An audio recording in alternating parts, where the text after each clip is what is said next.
बिस्मिल्लाहिर्रहमानिर्रहीम। अस्सलाम वालेकुम स्टूडेंट्स, उम्मीद है आप खैरियत से होंगे। तो आज की वीडियो में हम class 9th maths national book foundation chapter number 7 exercise 7.1 के पार्ट 2 को करेंगे। स्टूडेंट्स, प्रीवियस लेक्चर में हमने पार्ट 1 में question number 1 and question number 2 को कंप्लीट सॉल्व किया था और आज की वीडियो में हम करेंगे क्वेश्चन नंबर 3 से। लेकिन उससे पहले हम बेसिक कॉन्सेप्ट्स को जानेंगे, जैसा कि हम हर एक्सरसाइज को करने से पहले उसके बेसिक कॉन्सेप्ट्स को जानते हैं और फिर अपने क्वेश्चंस को सॉल्व करते हैं। इसी तरह स्टूडेंट्स, मैंने इस वीडियो के नीचे टाइम कोड दिया हुआ है, आप चाहें तो उससे स्किपिंग भी कर सकते हैं। जो क्वेश्चन आप देखना चाहते हैं वो देख सकते हैं। तो आइए बेसिक कॉन्सेप्ट देखते हैं। स्टूडेंट्स, ये हमारे पास सिर्फ क्वेश्चन नंबर 3 का कॉन्सेप्ट है, जिसमें हमें दिया गया है वर्टेक्स के बारे में। तो वर्टेक्स का वर्ड यूज हुआ है तो उसको हमें पहले समझना पड़ेगा। वर्टेक्स के बारे में हमने पहले भी पढ़ा था कि कोई भी कोना, लेकिन अगर हम इसको मज़ीद सॉल्व करें या मज़ीद इसको एक्सप्लेन करें तो हम इस तरह कह सकते हैं कि a vertex is a point where two और मोर लाइन सेगमेंट्स मीट। अब इसका मतलब क्या है कि ऐसी लाइन जो जॉइन हुई हो, एक लाइन है ना, ठीक है, वो सेपरेट नहीं होंगे, उसका सेपरेट कोई वर्टेक्स नहीं है, लेकिन जब उसके साथ एक और लाइन ज्वाइन हो जाएगी तो उसमें से वो जिधर ज्वाइन होगी उधर हम कहेंगे कि ये वर्टेक्स है। इसी तरह उन्होंने आगे इक्विलेटरल ट्रायंगल के बारे में बोला हुआ है कि इक्विलेटरल ट्रायंगल होता क्या है।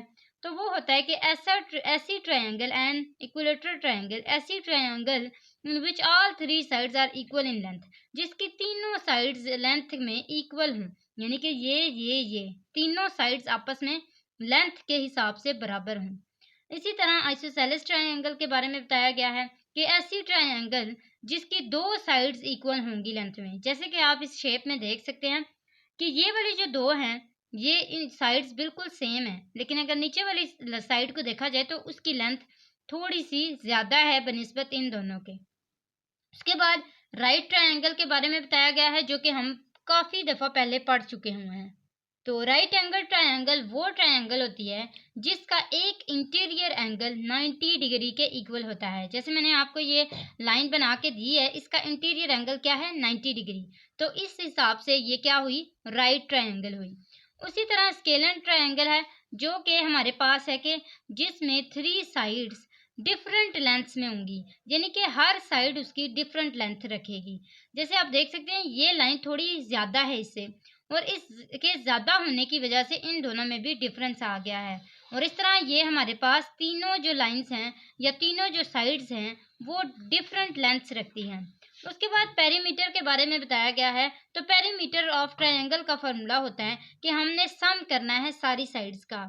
जब भी हम पेरीमीटर देखेंगे तो ये जो तीनों साइड्स हैं ट्रायंगल की, इन तीनों साइड्स का हमने क्या लेना है, सम। तो यहाँ तक हमारा बेसिक कॉन्सेप्ट कंप्लीट हो चुका है। अब आते हैं क्वेश्चन की तरफ। तो क्वेश्चन नंबर 3 को पढ़ लेते हैं कि check whether the following points are the vertices of. आपने चेक करना है और बताना है कि ये सारे वर्टिसेस हैं and equilateral triangle. Equilateral triangle के बारे में हमने पढ़ लिया, isosceles triangle, right triangle, scalene triangle, and also find the perimeter of triangle in each case. Her case में पेरीमीटर ऑफ ट्रायंगल को फाइंड करना है और आपको फर्स्ट पार्ट दिया गया है 3 पॉइंट्स में।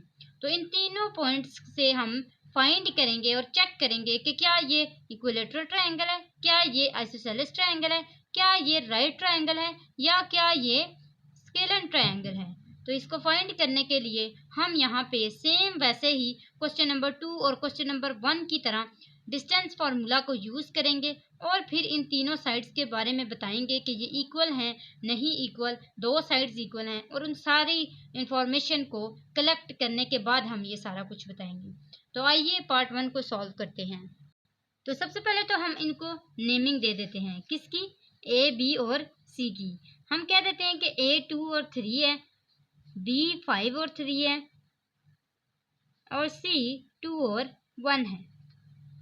फिर हम कहेंगे कि हमने डिस्टेंस किस तरह फाइंड करना है, ए बी का फाइंड करना है, बी सी का फाइंड करना है, और ए सी का फाइंड करना है। तो ये तीन साइड्स जो हैं ये हमारे पास आ चुकी हैं। अब हमने क्या करना है, डिस्टेंस का फॉर्मूला यूज़ करते हुए तीनों साइड्स का आंसर निकालना है। तो सबसे पहले फर्स्ट को करेंगे, उसके लिए ए और बी की जो वैल्यूज़ हैं वो लिखेंगे, पॉइंट्स को। तो स्टूडेंट्स, यहाँ पे मैंने वैल्यूज लिख ली हैं, इसके पॉइंट्स को लिख लिया है। यहाँ पे हमने ए बी के लिए सॉल्व करना है और यहाँ पे बी सी के लिए सॉल्व करना है। तो ए बी के लिए सॉल्व करने के लिए हम फॉर्मूला यूज़ करेंगे डिस्टेंस का, जो कि हमने पहले भी पढ़ा हुआ है कि distance is equal to x2 minus x1 plus y2 minus y1 और दोनों का होल स्क्वायर। अब हमने क्या करना है, x2 और x1 की फाइंडिंग करनी है। हमने ढूंढना है कि x1 कहाँ है और y1 कहाँ है। ये हमने पढ़ा हुआ है, x1 ये होता है, y1 ये होता है, x2 ये होता है और y2 ये होता है। अब ये सारे को देखते हुए हमने इसके अंदर पुटिंग करनी है। तो ये हो जाएगा d is equal to square root x2, देखिए हमारे पास कहाँ है, ये है 5 माइनस, उसके बाद x1 कहाँ है, ये 2, इसका क्या ले लेना है, होल स्क्वायर, प्लस y2 हमारे पास कहाँ है, ये 3 माइनस y1 किधर है, ये 3। अब इसका क्या ले लेना है, होल स्क्वायर। तो मजीद इसको सॉल्व करेंगे तो ये आ जाएगा d is equal to square root 5 minus 2 is equal to 3, 3 का whole square plus 3 minus 3 is equal to 0 का होल स्क्वायर। तो हमारे पास फाइनल जो इसका आंसर आएगा वो क्या आएगा कि 3 टाइम 36 और ये आ जाएगा 36। अब हम देखेंगे कि स्क्वायर रूट 36 सॉल्व होता है। तो सॉल्व होके हम कैलकुलेटर पे सीधा सीधा स्क्वायर रूट 36 लिखेंगे तो हमारे पास क्या आंसर आ जाएगा, ये हमारे पास आंसर आएगा 6। चलिए ये हमारे पास क्या आएगा, 3 का स्क्वायर 9, तो स्क्वायर रूट 9 इक्वल होता है किसके, 3 के। तो हमारे पास क्या आंसर आया, डी का आंसर आया 3। और वो जो डिस्टेंस हमने फाइंड किया था वो किसके लिए फाइंड किया था, ए बी के लिए। तो हम कहेंगे कि हमारे पास ए बी का क्या आंसर आया है, 3। अब ये हमारा फर्स्ट जो आंसर आया है ए बी का वो है 3। उसके बाद हम बी सी के लिए सॉल्व करेंगे। बी सी के लिए भी सेम ऐसे ही सॉल्व करना है, डिस्टेंस का फॉर्मूला यूज़ करना है। तो d is equal to square root x2 minus x1 का whole square plus y2 minus y1 का होल स्क्वायर। अब क्या आएगा यहाँ पे कि x2 क्या है, x1 क्या है, तो ये हमारे पास x1 है, ये x2 है, ये y1 है और ये y2 है। इनको पुटिंग करेंगे यहाँ पे तो ये आ जाएगा d is equal to square root x2, यहाँ पे देखिए हमारे पास कहाँ है, ये है, तो 2 माइनस 5 का होल स्क्वायर, माइनस 5 में कैंसिल है, ये माइनस है और x1 हमारे पास 5 है। उसके बाद है प्लस y2 1 है हमारे पास, माइनस y1 क्या है 3, तो ये आ जाएगा 1 माइनस 3 का होल स्क्वायर। उसके बाद आता है distance is equal to 2 minus 5 is equal to minus 3, ये आ जाएगा माइनस 3 का whole square plus 1 minus 3 is equal to minus 2 और इसका होल स्क्वायर।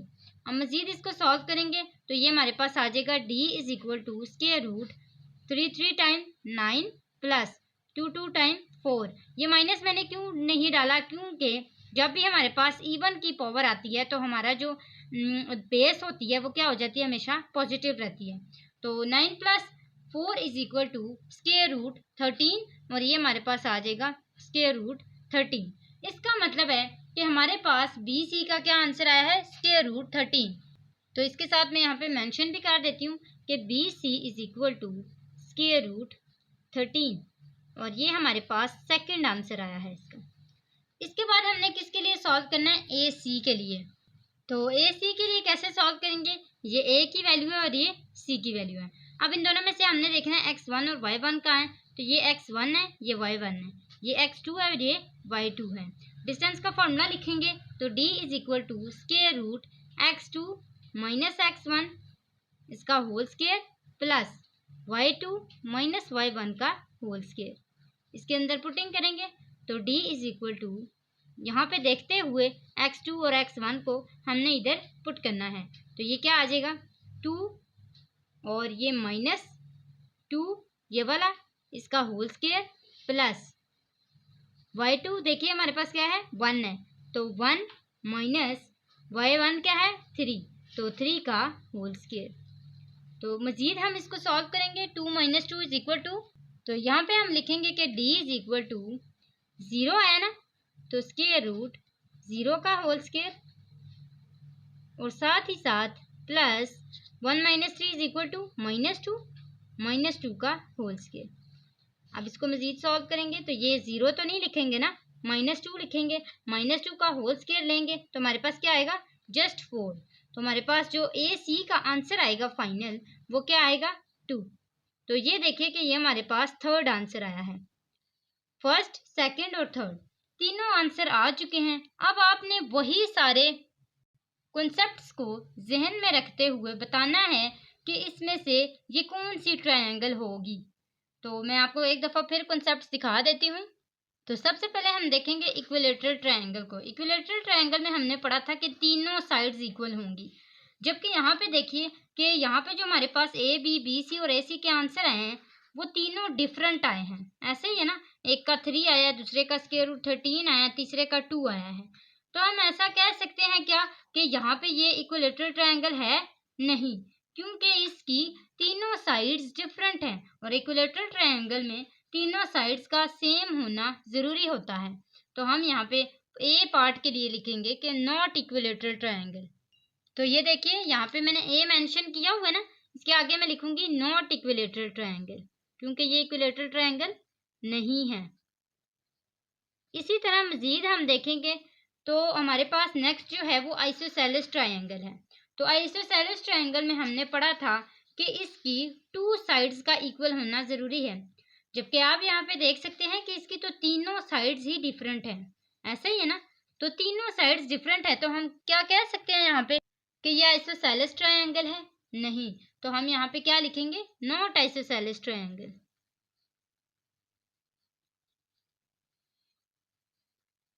इसी तरह इसका थर्ड पार्ट देखिए, वो क्या है? Right angle triangle.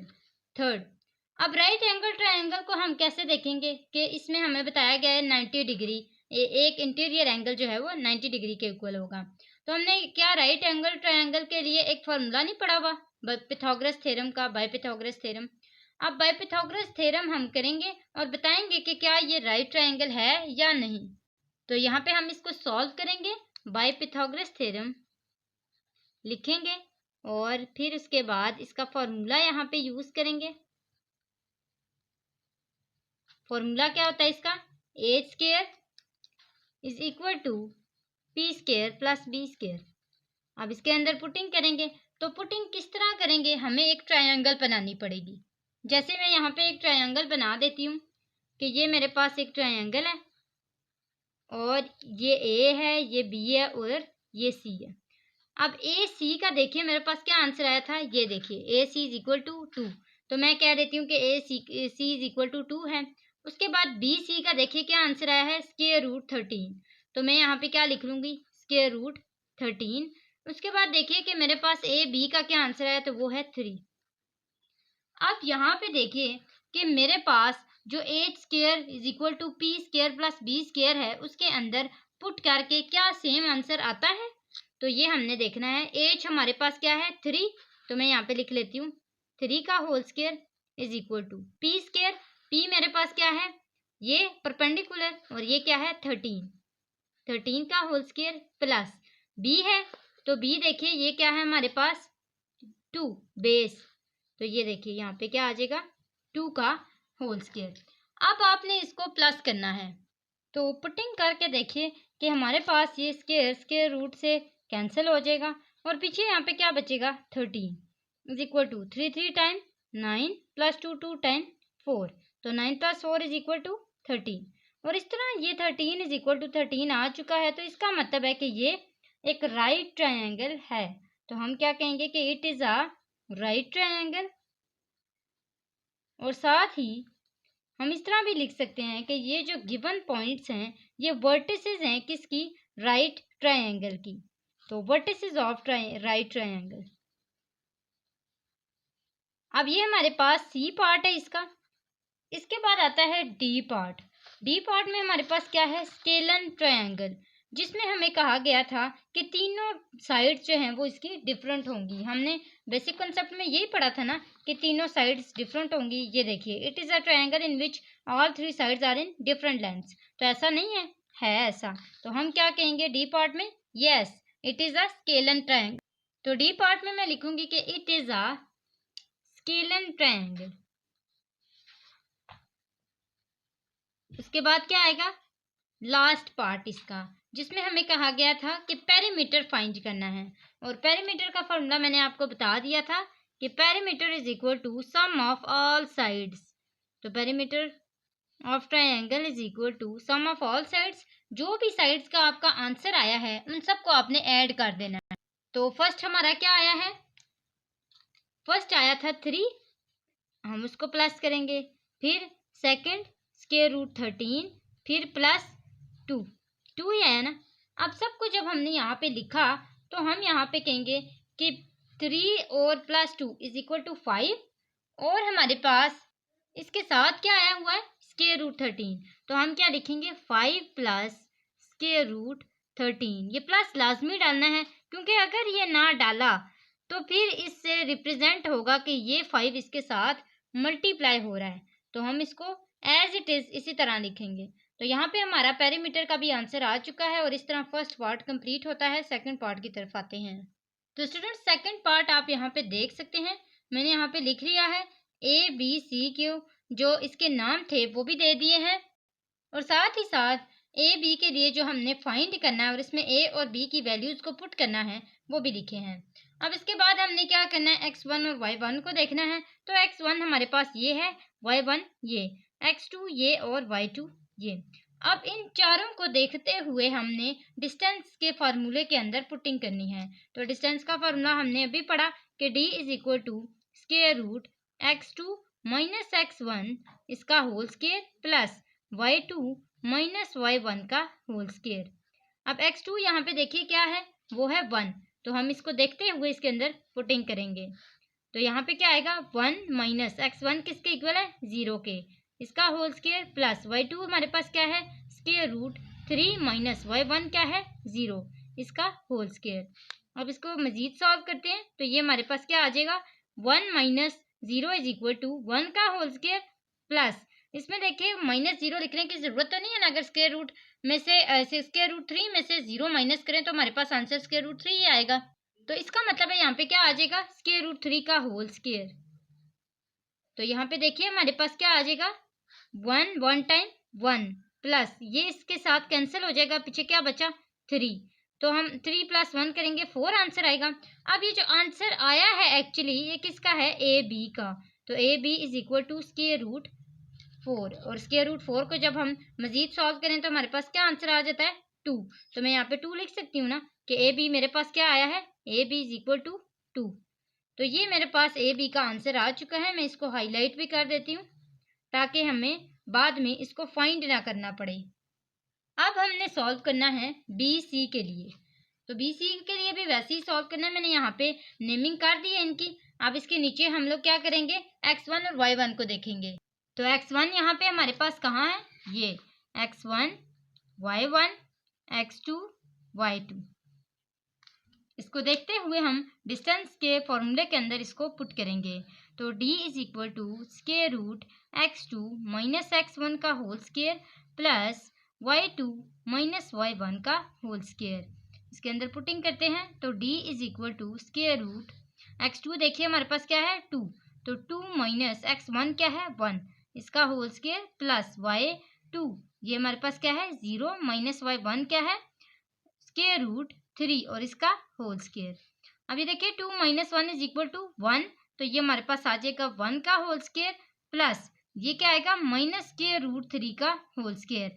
हम माइनस का जब स्क्वायर रूट में से अगर बाहर भी है ना, तो माइनस अगर है तो ये इवन नंबर है ना, तो इवन नंबर के होते हुए ये पॉजिटिव हो जाएगा और ये स्क्वायर रूट से कैंसिल हो जाएगा। तो हमारे पास क्या आ जाएगा, स्क्वायर रूट 1 प्लस 3, और मजीद देखेंगे कि इसका बिल्कुल वैसा ही आंसर आया जैसे AB का आया था।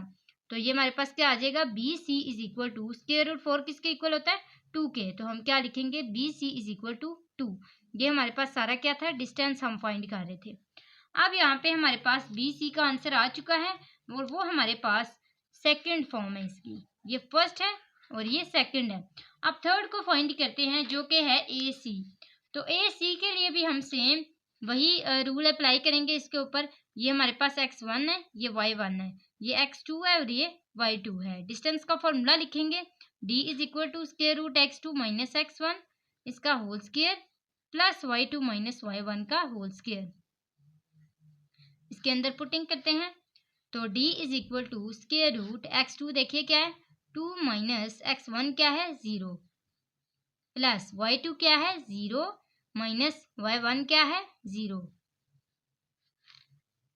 d is equal to square root, यहाँ पे देखिए हमारे पास क्या बचता है 2 का स्क्वायर प्लस 0 माइनस 0, तो इसका क्या बचेगा 0 का स्क्वायर।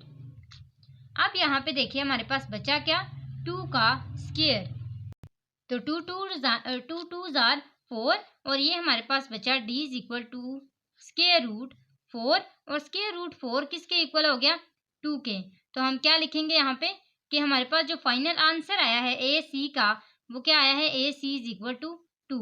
तो ये हमारे पास इसका थर्ड आंसर आया है। हमने दो आंसर पहले फाइंड किए थे, ये थर्ड है, ए सी इज इक्वल टू 2 और ये आ गया थर्ड। अब इसके बाद हमारे पास तीनों साइड्स का आंसर आ चुका है। अब हमने बताना है कि ए बी सी जो हमें दिए गए थे क्या उसमें से ये कुछ है। तो हमने देखना है फर्स्ट वाला इक्विलेटरल ट्रायंगल। तो इक्विलेटरल ट्रायंगल में क्या होता था कि तीनों साइड्स इक्वल होनी चाहिए। तो यहाँ पे देखिए क्या हमारे पास ये तीनों साइड्स यहाँ पे इक्वल हैं, नहीं, हमारे पास ये देखिए 2 इसका भी आंसर है, 2 इसका भी आंसर है, इसका भी आंसर है। तो इसका मतलब क्या हुआ हमारे पास तीनों साइड्स ही इक्वल हैं। तो हम यहाँ पे क्या लिखेंगे इक्विलेटरल ट्रायंगल, इक्विलेटरल ट्रायंगल। इसके पीछे अगर आप इट इज आर लिखना चाहते हैं, it is an equilateral triangle, तो इस तरह भी लिख सकते हैं। मैं यहाँ पे लिख रही हूँ कि ये इक्विलेटरल ट्रायंगल है। इसके बाद क्या है हमारे पास आइसोसेलेस ट्रायंगल। तो इसमें आप देखें कि आपके पास क्या दो साइड्स इक्वल हैं लेंथ में। Isosceles triangle is a triangle in which two sides are equal in length. तो दो साइड्स इक्वल हैं लेंथ में, यस। तो हम यहाँ पे क्या लिखेंगे आइसोसेलेस ट्रायंगल भी है ये। उसके बाद क्या है हमारे पास जो थर्ड पॉइंट है वो इसका राइट ट्रायंगल। तो राइट ट्रायंगल के लिए सेम हम वही फॉर्मूला यूज करेंगे और वो है H square is equal to P square plus B square.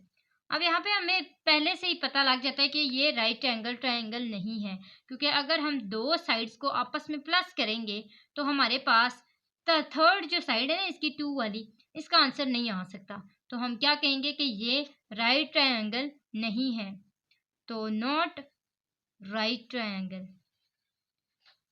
आप इसको सॉल्व करके भी देख सकते हैं। उसके बाद हमारे पास अच्छा आइसोसेलेस ट्रायंगल में क्या था कि हमारे पास दो साइड्स होनी चाहिए, तो इसकी थर्ड साइड भी इसके साथ सेम है, तो हम कहेंगे कि नॉट आइसोसेलेस ट्रायंगल। उसके बाद हमारे पास लास्ट जो है वो है स्केलर ट्रायंगल, जिसमें हमें कहा था कि 3 sides are in different lengths. तो ऐसा नहीं है क्योंकि इसकी तीनों साइड सेम है। तो हम यहाँ पे लिखेंगे डी पार्ट का कि ये स्केलर ट्रायंगल नहीं है, नॉट स्केलर ट्रायंगल। ये जो मैं इस तरह बना रही हूँ ना ये ट्रायंगल है, आपने इसको लिखना है ट्रायंगल। उसके बाद लास्ट जो हमारे पास ई वाला पार्ट है या जो हमें आल्सो फाइंड लिख के दिया गया था वो था पेरीमीटर। तो पेरीमीटर में हमने इन तीनों को प्लस करना है, तो 2 + 2 + 2 हम करेंगे तो हमारे पास आंसर आ जाएगा 6। तो ये हमारे पास आंसर आ गया P इज इक्वल टू 6। यहाँ तक हमारा पार्ट 2 भी कंप्लीट होता है। पार्ट 3 की तरफ आते हैं। तो स्टूडेंट्स ये हमारे पास इसका थर्ड पार्ट है जिसमें हमें ए की वैल्यू दी है 0 1, बी 8 4 और सी 0 8। अब तीनों को मैंने सेपरेट नेमिंग कर दी है ए बी और सी। अब इसके बाद हमने ए बी के लिए सबसे पहले सॉल्व करना है जिसमें x1 y1 x2 y2 सबको नाम दे दिए गए हैं। अब इसके बाद हमने डिस्टेंस के फॉर्मूले को यूज करते हुए इसके अंदर पुटिंग करनी है। तो distance is equal to square root x2 minus x1 plus y2 minus y1। अब इसके अंदर पुटिंग करनी है तो पुट कैसे करेंगे, सबसे पहले देखेंगे कि x2 हमारे पास क्या है। तो x2 इज इक्वल टू 8, तो हम यहाँ पे लिखेंगे कि d is equal to square root 8 minus उसके बाद क्या है x1। तो x1 हमारे पास क्या है 0, तो मैं यहाँ पे लिखूंगी 0, इसका क्या लेना है होल स्क्वायर। उसके बाद देखिए कि यहाँ पे हमारे पास y2 माइनस y1 दिया गया है। तो y2 देखिए क्या है 4 माइनस y1 क्या है 1, इसका होल स्क्वायर। तो d is equal to square root 8 का square plus 4 minus 1 is equal to 3 का स्क्वायर। तो d is equal to 8 time 64 plus 3 time 9। तो 64 plus 9 is equal to square root 73 और हमारे पास d is equal to square root 73 जो है वो इक्वल होता है 8.544 के। अब हमारे पास ये जो आंसर आया है ये एक्चुअली किसका आया है, ए बी का। तो हम कहेंगे कि A B is equal to 8.544, ये हमारा फर्स्ट आंसर है। अब हम सॉल्व करेंगे बी सी के लिए। तो ये मैंने बी सी का लिखा हुआ है सारे पॉइंट्स को और साथ ही x1 और y1 की नेमिंग भी कर दी है। अब इसके बाद हमने सेम इसमें भी डिस्टेंस का फॉर्मूला यूज़ करना है। तो d is equal to square root x2 minus x1 का whole square plus y2 minus y1 का होल स्क्वायर। पुटिंग करते हैं तो d is equal to square root x2 देखिए हमारे पास क्या है 0, तो ये हो गया 0 minus x1 8 whole square plus y2 is equal to 8 minus y1 is equal to 4 और ये हमारे पास आ गया स्क्वायर। तो d is equal to square root 0 minus 8 किसके इक्वल हो जाएगा, 8 स्क्वायर के, प्लस माइनस अगर आप डाल भी दें तो बाद में ये ऑलरेडी इवन हो जाएगा। उसके बाद हमारे पास 8 माइनस 4, तो ये आ गया 4 का स्क्वायर। तो d is equal to 8 times 64 plus 4 time 16। तो हमारे पास इसका आंसर क्या आता है, स्क्वायर रूट 80। अब स्क्वायर रूट 80 किसके इक्वल होता है, वो इक्वल होता है 8.944 के, जो कि आंसर किसका आया है, बी सी का। तो ये हमारे पास इसका आंसर आ चुका है। अब इसके बाद इसकी थर्ड साइड को भी फाइंड करते हैं, ए सी को, जो मैंने यहाँ पे लिख दी है और साथ ही साथ इसको x1 और y1 की नेमिंग भी कर दी है। अब इसके बाद हमने सेम इसमें भी डिस्टेंस का फॉर्मूला यूज़ करना है। तो वो है x2 माइनस x1 इसका whole square plus y2 minus y1 का होल स्क्वायर। तो ये हमारे पास क्या आ जाएगा, x2 यहाँ पे देखिए क्या है, तो वो है 0 और x1 भी 0 ही है, होल स्क्वायर प्लस उसके बाद y2 8 minus y1 is equal to 1 और इसका होल स्क्वायर। तो ये देखिए हमारे पास d is equal to square root 0 का square plus 8 minus 1 is equal to 7 का स्क्वायर।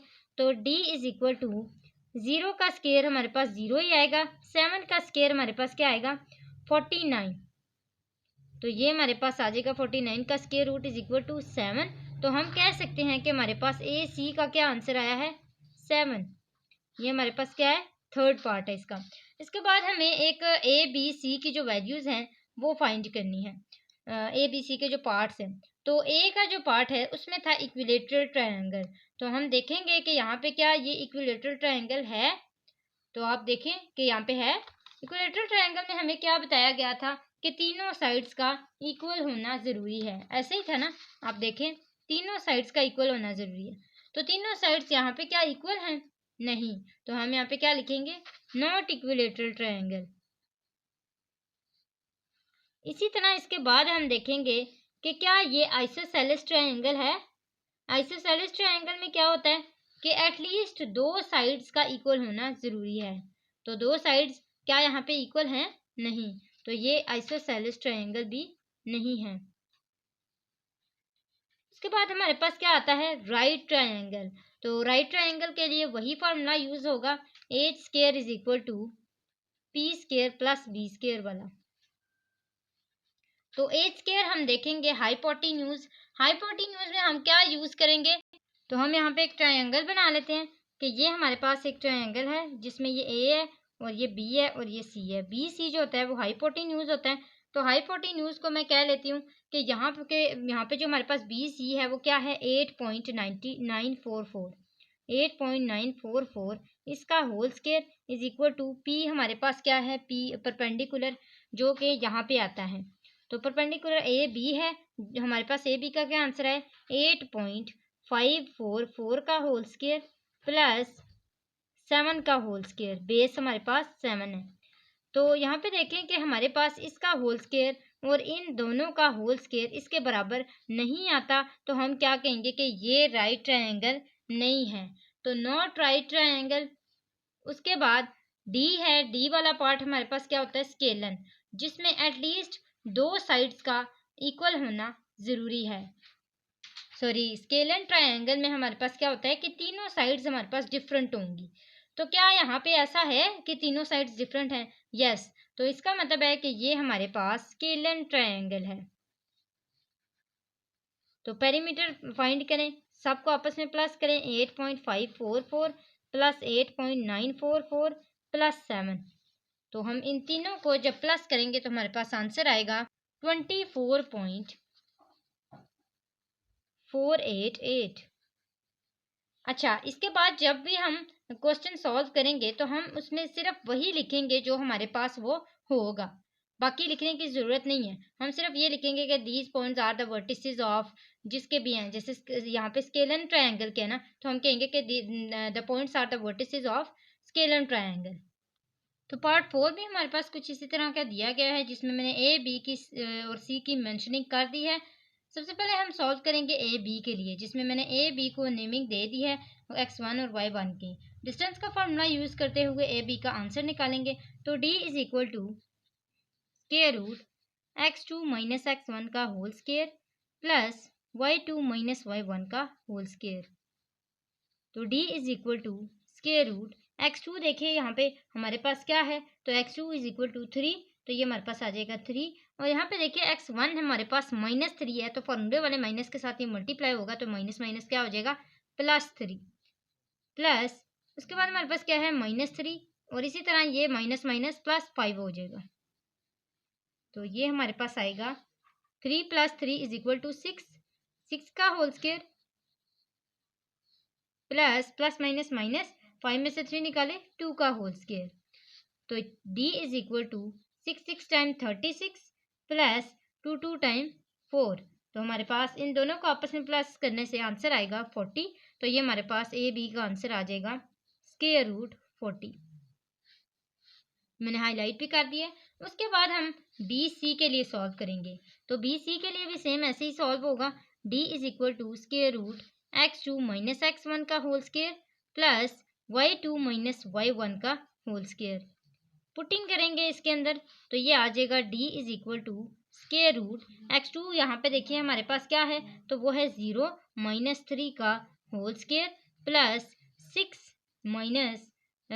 माइनस माइनस ये क्या हो जाएगा प्लस, तो ये आ जाएगा 6 + 3 का होल स्क्वायर।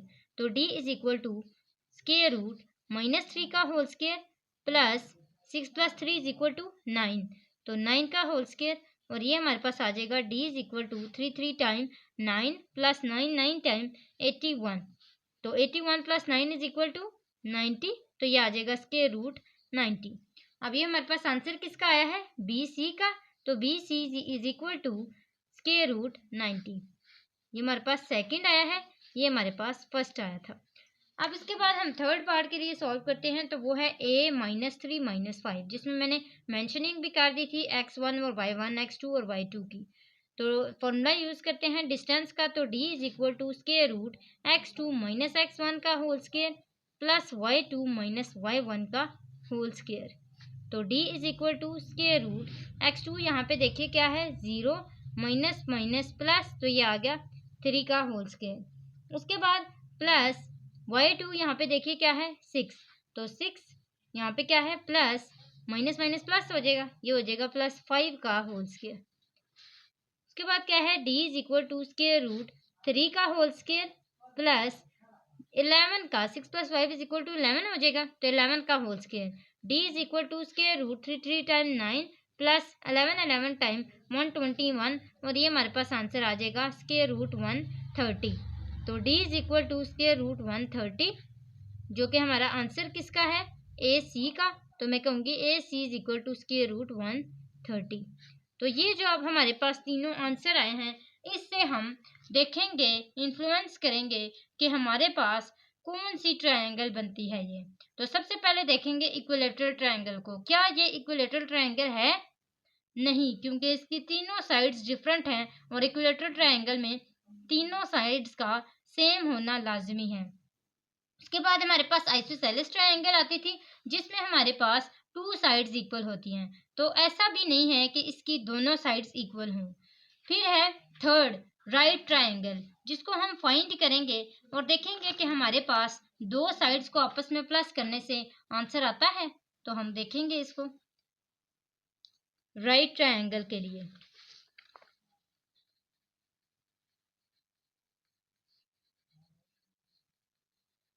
क्या फॉर्मूला होता है इसका, H square is equal to P square plus B square. तो हम देख सकते हैं कि स्क्वायर रूट 130 सबसे बड़ा है इसमें से, और ये दोनों इसमें से छोटे हैं।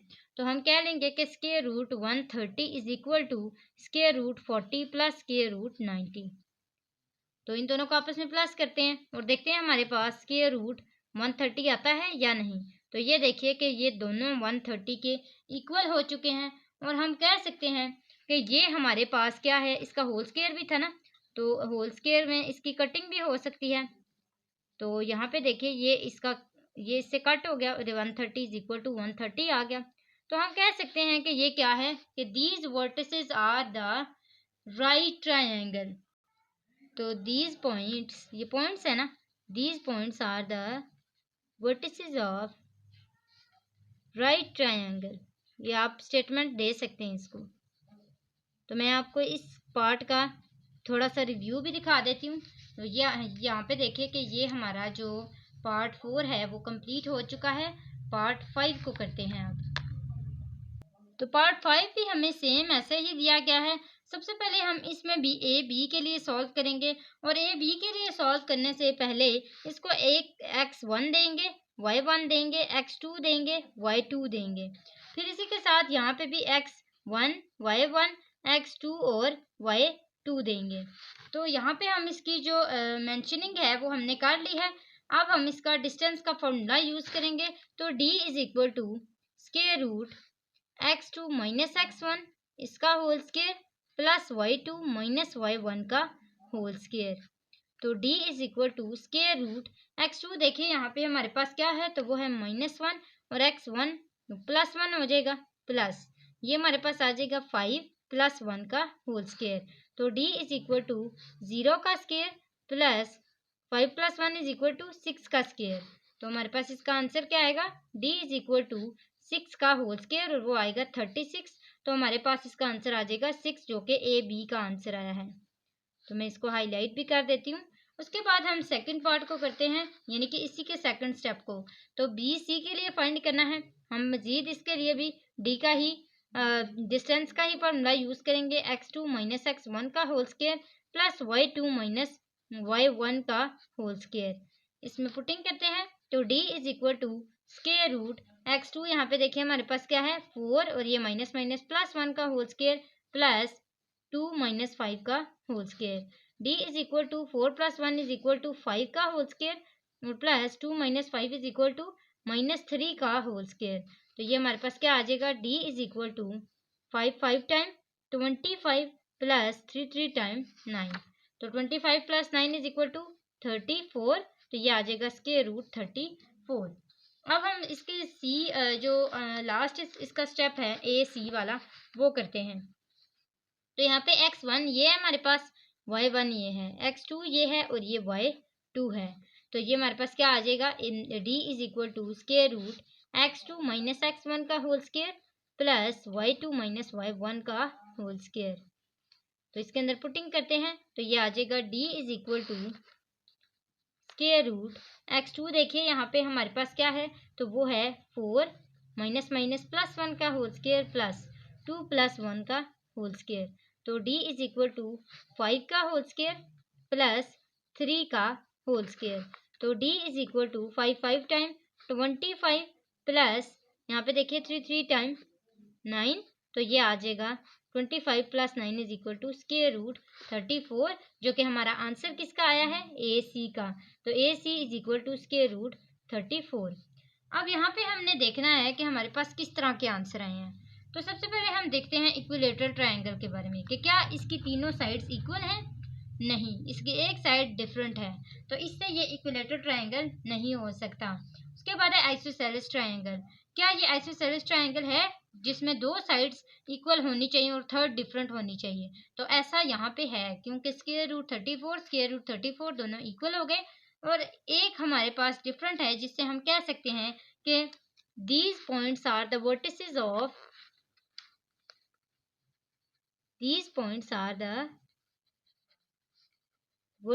of isosceles triangle। तो ये हमारे पास जो है इसका आंसर आ चुका है 5th पार्ट का। लास्ट पार्ट करते हैं इसका 6th पार्ट। तो स्टूडेंट्स ये है हमारा 6th पार्ट। जाते जाते आपने हमारे चैनल को ज़रूर सब्सक्राइब करते जाना है। तो 6th पार्ट में भी हमने सेम वही चीज़ करनी है। सबसे पहले हमने ए और बी के पॉइंट्स को लिखना है, जो कि मैंने यहाँ पे लिख दिए हैं, और साथ ही साथ x1 और y1, x2 और y2 की नेमिंग भी कर दी है। उसके बाद हमने डिस्टेंस का फॉर्मूला यूज़ करना है। तो d is equal to square root x2 minus x1 का whole square plus y2 minus y1 का होल स्क्वायर, जिसकी हमने पुटिंग करनी है x1, y1, x2 और y2 की। तो यहाँ पे पुटिंग करते हैं। सबसे पहले हम यहाँ पे x2 को देखेंगे तो वो है 7। तो 7 माइनस 1 का होल स्क्वायर प्लस 2 माइनस 2 का होल स्क्वायर। तो 7 माइनस 1 इज इक्वल टू 6 का whole square plus 2 minus 2 is equal to 0 का होल स्क्वायर। तो ये हमारे पास क्या आ जाएगा, स्क्वायर रूट 36, जो कि इक्वल होता है 6 के। तो ये हमारे पास आंसर आया है किसका, ए बी का। उसके बाद हम बी सी के लिए सॉल्व करेंगे सेम ऐसे ही जैसे हमने पहले किया, डिस्टेंस का फॉर्मूला यूज करके। तो D is equal to x2 minus x1 का whole square plus y2 minus y1 का होल स्क्वायर। अब इसके अंदर पुटिंग करते हैं। तो d is equal to square root, यहाँ पे देखिए x2 हमारे पास क्या है, तो 7 minus x1 7 square plus 8 minus 2 का होल स्क्वायर, इसी से देख के पुटिंग की है, ठीक है। उसके बाद d is equal to 7 minus 7 is equal to 0 का square plus 8 minus 2 is equal to 6 का स्क्वायर।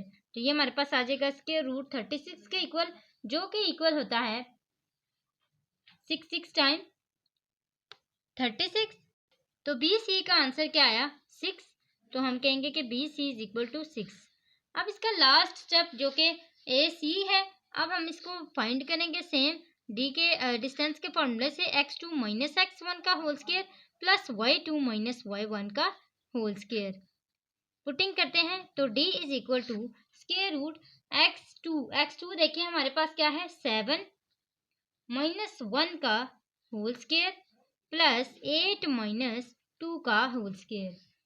तो इसकी भी मजीद हम सॉल्विंग करते हैं। 7 माइनस 1 इज इक्वल टू 6 का whole square plus 8 minus 2 is equal to 6 का होल स्क्वायर। तो ये हमारे पास दोनों 36 आ जाएंगे। तो T is equal to 36 plus 36, तो ये आ जाएगा स्क्वायर रूट 72, जो कि मजीद सॉल्व करने से 6 के रूट 2 के इक्वल होता है। अब देखेंगे हम कि हमारे पास क्या ये इक्विलेटरल ट्रायंगल है। तो इक्विलेटरल ट्रायंगल में क्या होता है कि तीनों साइड्स ने इक्वल होना होता है, जो कि यहाँ पे नहीं है। उसके बाद आइसोसेलेस ट्रायंगल है। तो क्या ये हमारे पास एक आइसोसेलेस ट्रायंगल है जिसमें दो साइड्स इक्वल होती हैं? यस। तो हम यहाँ पे क्या लिखेंगे कि these points are the vertices of isosceles triangle.